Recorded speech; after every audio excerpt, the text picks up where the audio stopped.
Picture a city. Maybe you see a city skyline, peaks of skyscrapers with smaller buildings clustered at their feet. Or maybe you see a row of buildings that march off shoulder to shoulder into the distance. But what if, instead, we thought of cities as an interconnected network of open spaces, a vital urban circulatory system made up of the places in between the buildings? This system is not just a network of roadways. These are our streets. It's where we live. It's how we move. The streets can tell us a lot about what's going on in the city where we live.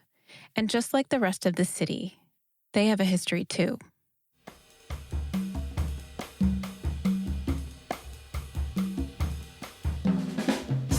Welcome back to Found in Philadelphia, a podcast dedicated to telling the stories of Philadelphia's past so that we can better understand the present. Because our history matters. I'm your host, Lori Almond. With each episode, I hope that you'll learn something new, see things a little differently, and be inspired to go discover some of this history for yourself, right here in the city of brotherly love. This is the first in a series about the history of Philadelphia's streets. We'll talk about why studying streets is important and get into the earliest history of Philadelphia's streets. I know it's been a while since I've dropped an episode, so if you enjoy the podcast, I'd really appreciate it if you could share the podcast with a friend or leave me a review in your podcast app. And stay tuned for opportunities to meet up with the podcast and Beyond the Bell tours this summer. Thank you. So why do I want to talk about the streets?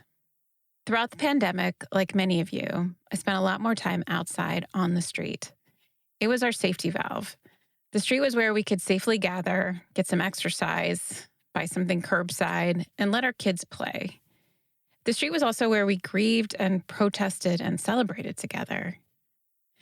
But the street was also where people in the city killed each other at alarming rates. The pandemic has made me wonder, were our streets always this way? I learned that our streets are layered with history. By studying the street, we can understand how our city changed over time, how it looked, how it worked, and how people experienced it every day. It's been a fascinating journey, and I'm really looking forward to sharing it with you. Along the way, we'll hear different perspectives on Philadelphia's streets, from a historian, an urban planner, and an ethnographer. Our guide to the history of Philly streets will be Professor Michael Kahn. Professor Kahn is co-director of the program on urban studies at Stanford University in California. He got his PhD at Penn and has expertise in the history of street life and urban spaces. To understand the issues with Philly streets today, we'll talk to Lily Reynolds. She's an urban planner who's currently serving as the Deputy Director of Complete Streets within the Office of Transportation, Infrastructure, and Sustainability for the City of Philadelphia. Deputy Director Reynolds is a traffic safety expert and is part of the team managing the city's Vision Zero plan. And to understand the culture of Philadelphia streets, we'll learn from Professor Elijah Anderson, Sterling Professor of Sociology and African American Studies at Yale. And he's the author of a new book called Black and White Spaces. He's not only one of the leading urban ethnographers in the United States, he's also been recognized for his work internationally. But guess where Professor Anderson has done the vast majority of his work? Right here in Philly. So let's dive right in and talk about why streets matter. You picture a typical Philadelphia street. There's a roadway, some sidewalks, a few streetlights, maybe some trees and a trash can if you're lucky. What's the big deal? What can a street tell me about a city?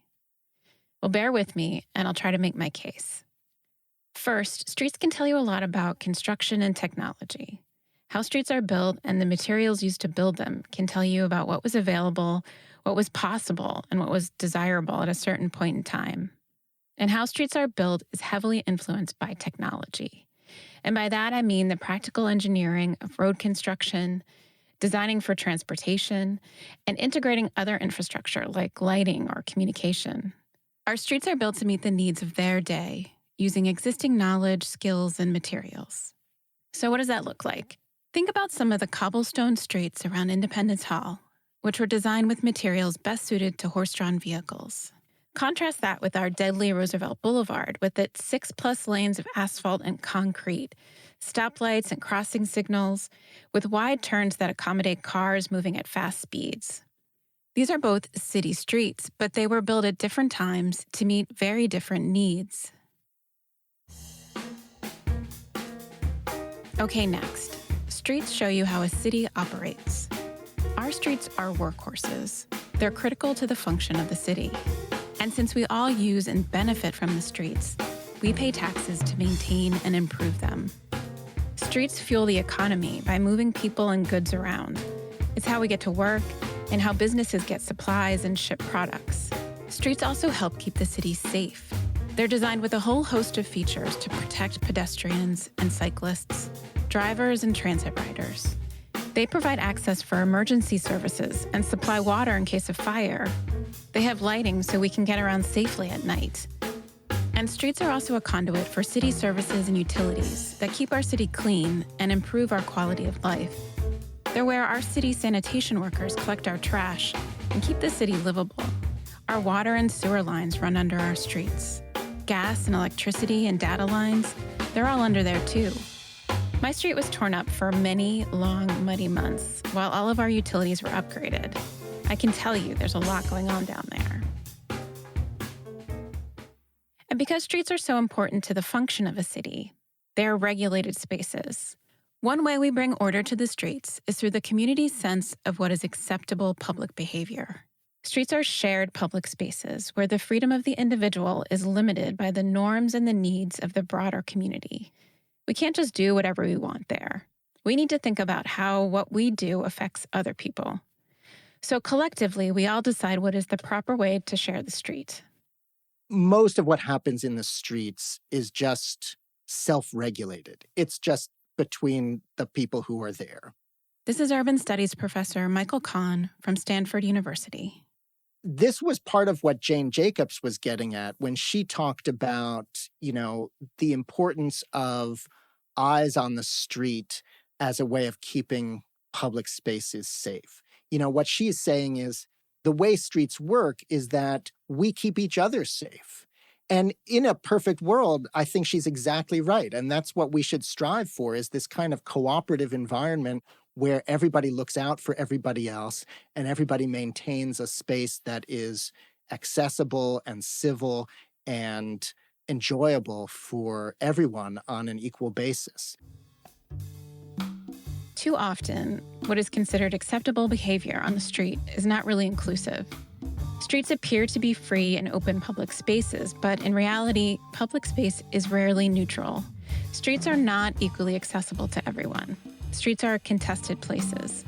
There are limits to who has a right to be there and what behavior is considered acceptable when they're there. You have to think about the fact that while this is a shared space, it's not shared on an equal basis. And so by looking at the streets, you also begin to understand the inequities in a society and the ways that they play out on a very day-to-day basis. So you have to ask, who has the privilege to really walk through a street and walk through a public space undisturbed, and who is going to be stopped and harassed. You have to ask who even has the physical ability to access that space, or how are spaces modified to make them available to people who have limitations of mobility. But there's another important way we control our streets, and that is through laws and the enforcement of those laws. The other thing that we encounter in the streets is the state. The street is one of the most basic ways that we encounter government, because these are spaces that are, at least in the modern city, are built and maintained and policed by the government. So again, all those questions about access and the ability to be there are not just about the ways we interact with each other, but they're about the ways that the government regulates it. And so the street is a place of friction, where fractures in society are on display. We go out on the street to rage and to grieve when we just can't keep it inside. And there's power in taking over the street in this very public way. One significance of the street, and one reason why it is such a powerful space, is because it is a theater. That is, it's a place of performance where everyone sees the performance and it's done in public. But it's also like a theater of war. It's a place of conflict and tension. And I think both of those apply whenever we go out into the streets, especially if we're there to make some kind of a public demonstration or communicate some kind of political message. Few of us are actively thinking about streets like this. Most of us are out on the street on a daily basis, just living our everyday lives. But each of us is an actor in the drama of the street. When we walk, when we ride, when we stop to talk, when we wait for the bus. We're leaving our mark on the street when we post a sign, park our car, spray graffiti, or ride a skateboard over a curb. But the streets also leave their mark on us, because the street is a place that we experience. These small everyday experiences build up over time and create associations and emotions that shape our lives. It's this way that streets become meaningful. Here's Professor Kahn again. That's part of what spaces have, is this rich set of associations. And anytime you're in that space, you're remembering everything that you've ever done there or everything you've seen or been a part of there. And that's why they are such powerful environments. That's why, I study urban studies. So why is it important to understand the history of our streets? Streets reflect the shared knowledge and social divisions of a community at a certain time and in a certain place. They can help us understand what day-to-day life was like. The streets are where we encounter each other. The streets are the most basic public space of the city.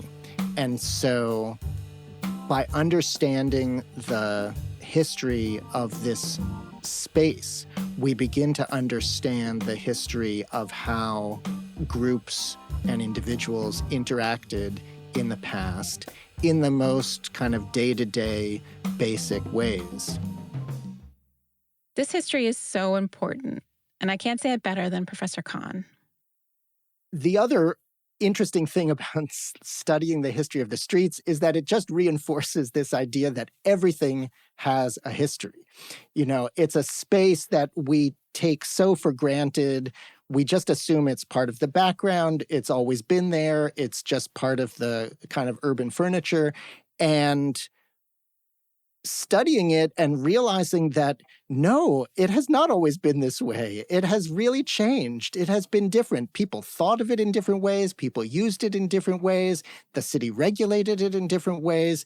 And that the way it is now is the product of choices that we have made collectively, that people have made over time. And that if we've made choices to make it this way, we could make choices to make it different.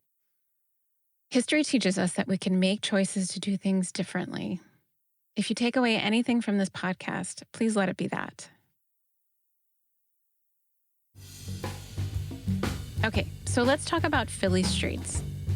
First, let's get our heads around the magnitude of our streets. Philadelphia is about 130-ish square miles in size. A third of the city's land does not have a building sitting on it and is open for public use. This area includes both public parkland and our city streets. If we break down this area, Philly parks account for about 13% of Philly's total land area, while our streets take up a whopping 19% of the city. If you're more comfortable with linear miles, the city's Department of Streets says it manages over 2,500 miles of streets and highways. Just to put this in perspective, if we could somehow squish together all of our city streets down to the south of the city, between the Delaware and Schuylkill rivers, our streets would cover the area stretching from the Naval Yard to about Lehigh Avenue, just north of Temple's main campus. So streets are a huge part of our city. There's just so much of them. Next, we've got to talk about the grid. Philadelphia's streets are organized along a predictable grid pattern, with numbered streets intersecting at 90-degree angles with named streets. This pattern was first envisioned in 1683 for the small area we now know as Center City. But this grid was faithfully carried through the rest of the city as it grew and merged with outlying areas in the 19th century, when the city consolidated into the boundaries that we know today. So it was really a bunch of city surveyors and clerks in the 1800s who deserve the credit for expanding William Penn's original vision to the rest of the city. This grid was repeated north, south, and west. In some parts of the city's grid takes a 45-degree turn to follow the lowlands along the rivers, like in the northeast from Port Richmond to Holmesburg, or in the southwest from Baltimore Avenue south to Eastwick. But it's still laid out in a grid. Philadelphia's street grid was the defining feature of the city. It was often the first thing that visitors to Philadelphia talked about. Usually they remarked on how relentless and, let's face it, boring the grid was. Where were the quaintly crooked streets or the grand avenues with lovely views? But they almost all admitted that our street system made it really easy to find your way around. Whether you're going to 40th and Market or 3rd and Olney, the system works. But before we even get to William Penn and his well-regulated street grid, our story about Philly streets really needs to start a bit further back in time. Because if you look closely at Philly streets, you'll notice a bunch of avenues that deviate from the grid. Streets like Passyunk, Germantown, Rising Sun, and Ridge Avenues. What's going on here? These streets are different than an outlier like the Benjamin Franklin Parkway, which was planned to cut diagonally through the street grid in the early 20th century. These other diagonal streets are much, much older. They're remnants of a regional road network that predates William Penn, that predates any Europeans. They're part of our city's Native American heritage. When Europeans first entered the Delaware Valley in the 1600s, this region was Lenape country. The Delaware River was the main thoroughfare for the Lenape, who controlled the lands in what is now southern New Jersey and New York and eastern Pennsylvania. In addition to the river, the Lenape also used an extensive network of trails and paths over land. And the area we know as Philadelphia was already a significant place for the Lenape, where many major paths came together. These trail networks were far-reaching, connecting the Lenape with each other and to other tribes across the Mid-Atlantic and beyond. Lenape trails followed the most direct route along ground that was as dry and level as possible. Trails were used for trade, for hunting, for visiting family, and for diplomatic missions. Trails were created and maintained by regular foot traffic, shifting slightly as needed over time. Every 10 or 12 miles along the main trails, there were shelters for travelers. And news was spread using messages painted on trees after stripping off an area of its bark. This trail network was hundreds, if not thousands of years old when the Europeans arrived. And the Lenape's inland trail network was one of the main reasons that Europeans first came to what we now call Philadelphia in the first place.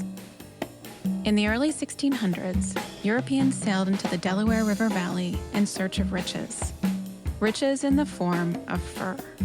Specifically, they were looking for beaver pelts. And not just your run-of-the-mill, skimpy Delaware Valley furs. Europeans were after the superior fur that only came from animals living in the colder climates to the north.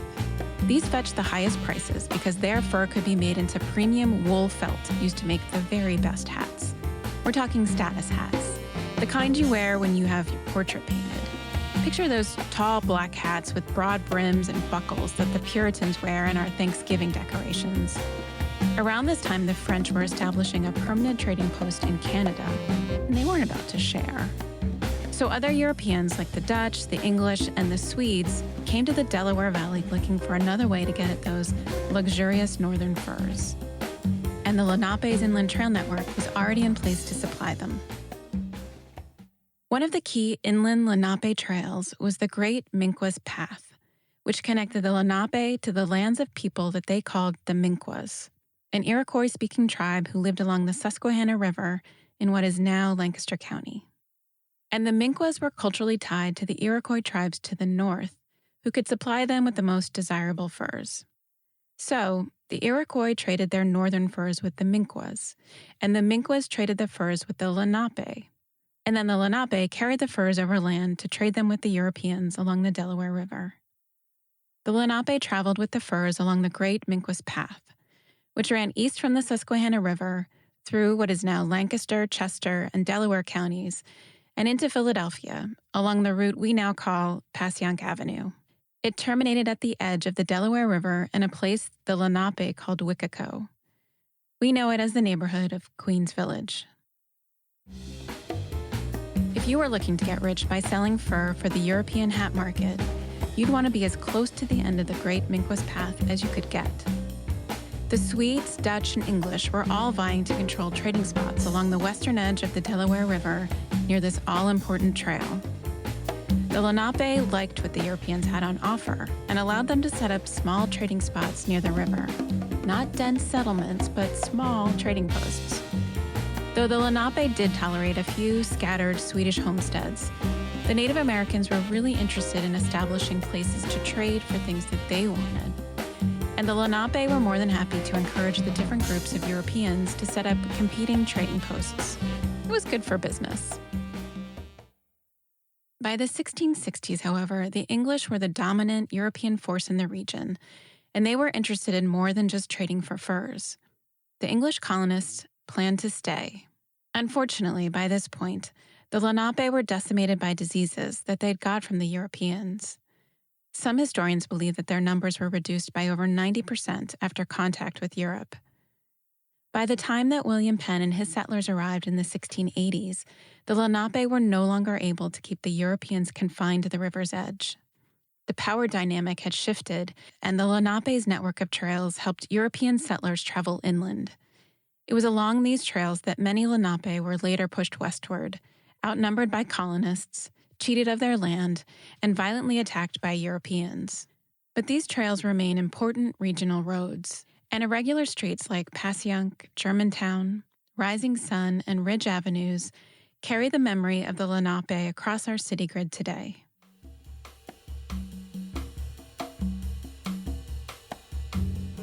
By the 1680s, the English really wanted to mark their position as top dog in North America by establishing a colony on the western shores of the Delaware River.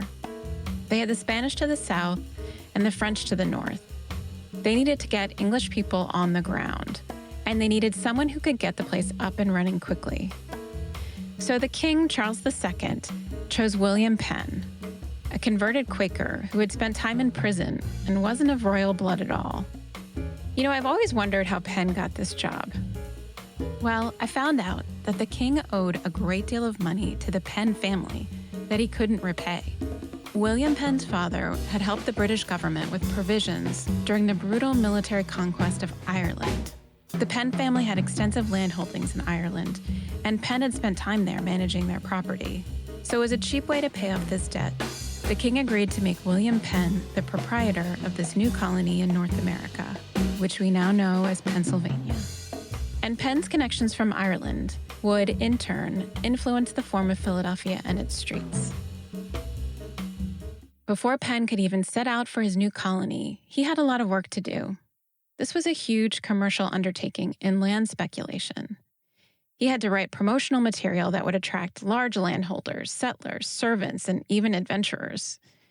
He had to formalize certain conditions and concessions to regulate land distribution, improvements, and rents in both the town and the country. Then he had to negotiate the actual sales of land between purchasers and his lawyers and agents. All this without knowing where the land would actually be.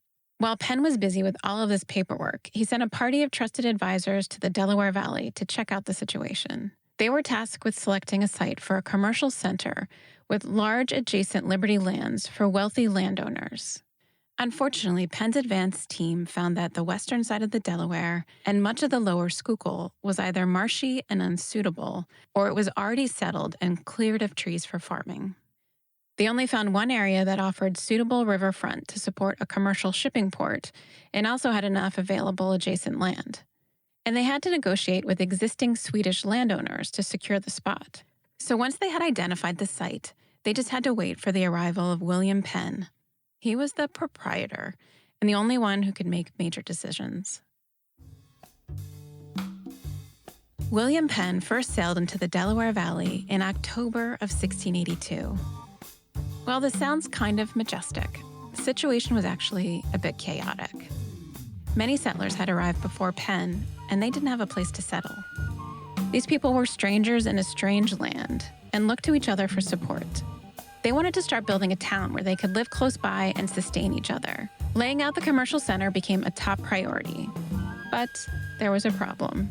Penn soon realized that some of his large landholders were a no-show, and he had promised these big spenders riverfront properties in the commercial center.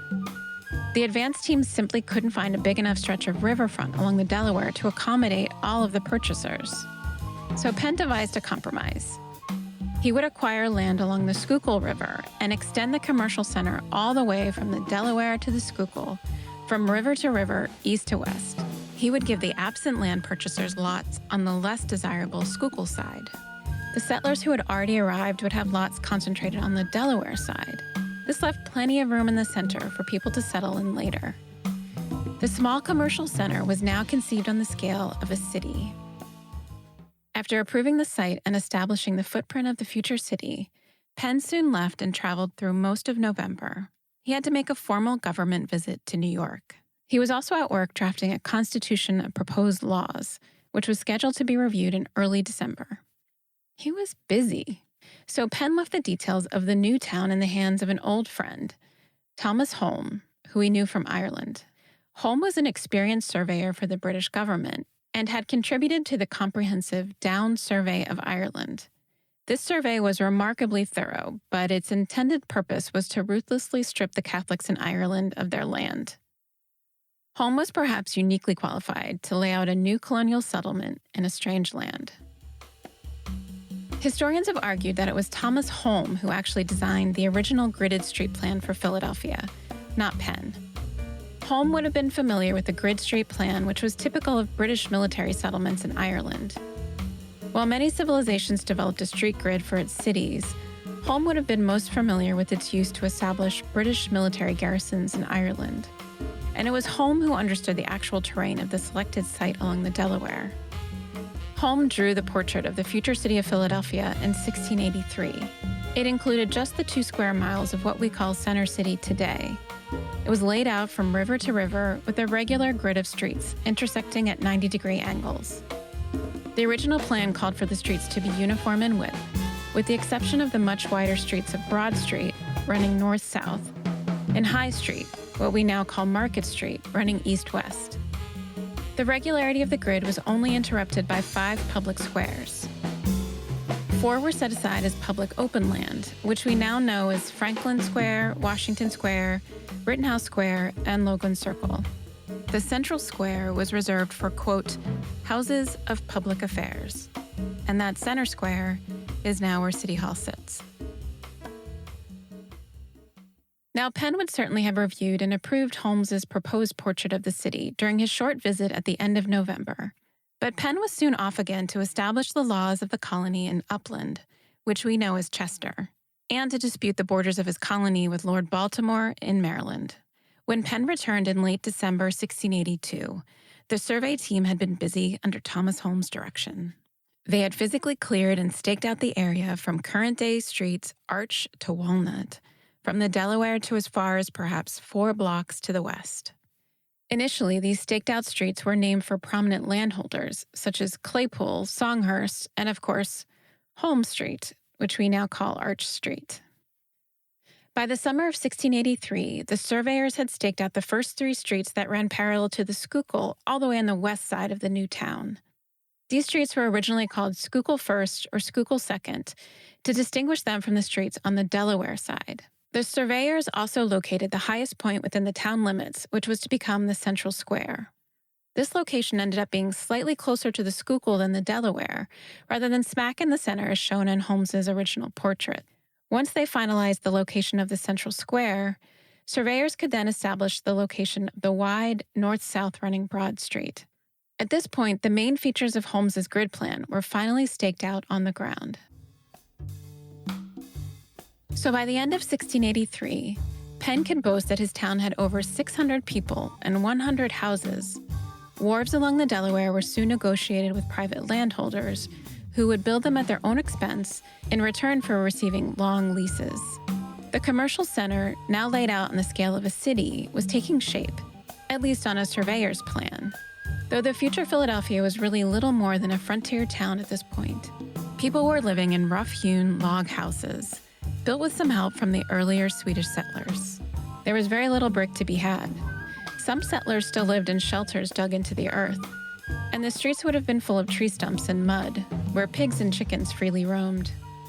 To be fair, they'd come a long way in a year, but 1683 was the end of the honeymoon period for Penn. Soon afterwards, the communal fervor of that first year gave way to discontent, primarily among the wealthy elite who were unhappy with their lot and were suspicious of the proprietor's extensive powers. But these squabbles would have to wait because Penn had an even bigger problem. His claims to the colony of Pennsylvania were under attack from Lord Baltimore in Maryland, who was on his way to England to make his case. In 1684, Penn also left for England to handle things in person. But before he left, Penn made sure to get in a dig at the wealthy landholders. He removed their names from the streets of Philadelphia. Instead, he renamed the town streets after trees: pine, spruce, walnut, and chestnut. Take that, you ungrateful wretches. We'll leave it here for now, as Penn sails away. We've seen Philadelphia emerge from a Native American landscape, where it was an important part of the Lenape trade network, a hub within an existing inland trail system. And many of our streets that don't conform to the grid are reminders of this region's Native American heritage. We've watched William Penn's town grow from an ambitious portrait on paper to a real frontier settlement, with our city's future streets staked out on the ground. But things are not looking great. The wealthy settlers are grumbling, and Penn is off to England, where he's about to get caught in some royal upheaval. In the next episode, we'll pick up where we left off and see how Philadelphia and its streets fared during the 1700s. Thank you for listening to the Found in Philadelphia podcast. Please check out the podcast website to learn more. You'll find some period maps, and you can see a list of my sources. This podcast was researched, written, hosted, recorded, and edited by me, Lori Ahmet. So all mistakes are my fault. Cyril Payandi is the best audio engineer ever and head of Drexel University's Mad Dragon Recording Studios.